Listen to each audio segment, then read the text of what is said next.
So hello everyone, today we're going to be doing a unique video. It's going to involve my friend and mentor Sean from Mission Zero, and today he's going to be talking about us as Christians in general and how we can come together as one body of Christ. And this is kind of the reason why I wanted to bring Sean in here is his ministry known as Mission Zero is all about us as Christians coming together and at the same time using our knowledge for practical living on a day-to-day basis. And so with that, here's a little bit of Sean over at Mission Zero. As said before, Sean is the founder of Mission Zero. It's a Christian ministry that exists to promote unity, celebrate diversity, and appeal for more loving relationships among all people.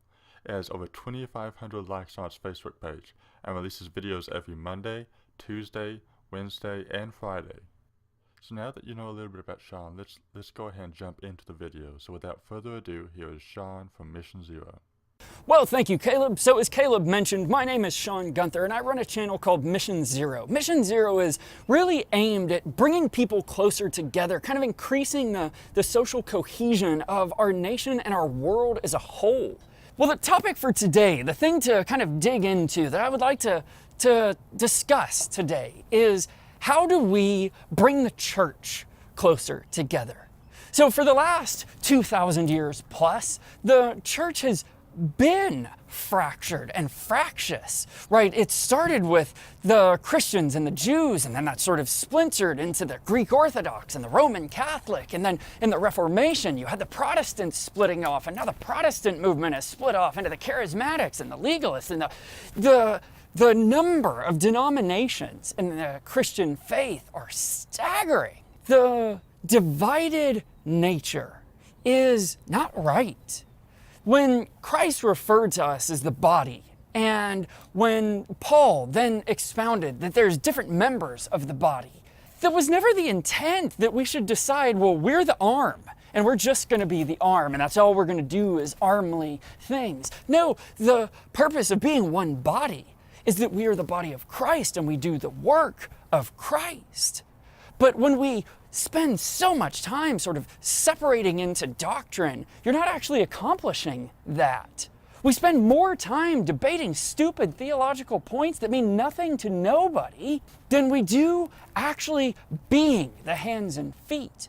And so my challenge today, this question of how do we cure that? How do we get closer together? I kind of have a two-pronged attack for that. The first is to do more outside the church. Yes, it's fantastic to go to church on Sunday and worship God and praise and be educated.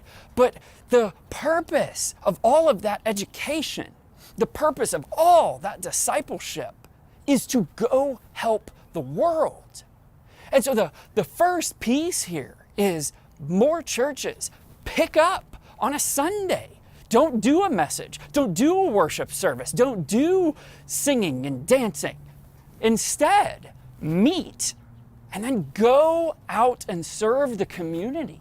There are so many churches in America that do these kinds of things, right? There's in South Dallas, there's a church that I go to every once in a while called Soul Church, and Soul Church has a mission, a very dedicated mission. You show up about 5 o'clock in the morning and they give supplies, toothbrushes and soap and clothes to the homeless. And then they do singing and dancing and worship and they feed those people.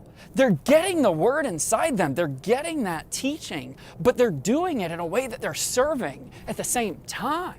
And more churches, I submit that more churches need to be doing that. And that leads kind of into the second thing that I think could drastically increase the cohesion of the body of Christ. And that is to hang out with each other a little bit more. Let the left hand and the right hand be together, right? This thing, and it's prevalent in Texas, and I know that it's prevalent throughout the world. There's a church on this side of the street, and there's another church on the other side of the street, and never do the people mingle across the two. That's insanity. There's so much more that could be done for the edification of all of those people. If the people at the top of those organizations would stop being so melodramatic and selfie. I would challenge any church leader.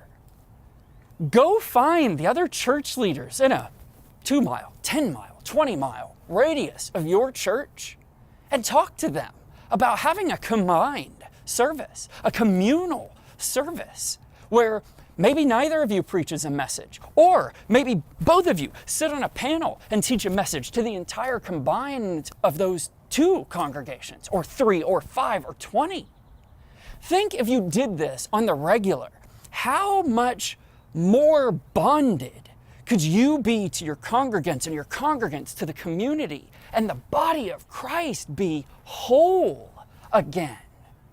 The foundations of the Christian church, the apostles, they spent their lives not in a local church, right? Peter led a local church for quite a long time, but this was not their normal. Their normal was to go from town to town, to meet the people, to broaden the horizon of Christ.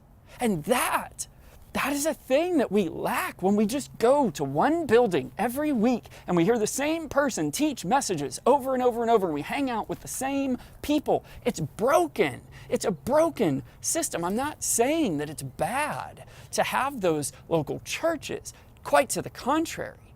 It's a beautiful thing. But they need to be done in an orchestration of the entire body. Who cares if you are a Baptist sitting with a Pentecostal and you have rabidly different views of who God is and what He expects of us? The diversity of thought and idea that is present in the 2 of you sitting next to each other and communing and talking about it in front of other people, that is an opportunity to build on an unprecedented level. So that, wrapping back around to this is my call to us to get closer together as Christians. Serve the community more, but serve each other's needs for growth more. Come together more. And I think if we can do that, if we can just in a couple of places around the world do that, we can impact millions of lives drastically. So thanks so much, Sean, for the effort you put in and giving us some great content on how us as Christians can come together. And so if this is actually a good time to mention, me and my brother have a Facebook group called The Lights of Lexington. It's specifically for Lexington, Kentucky.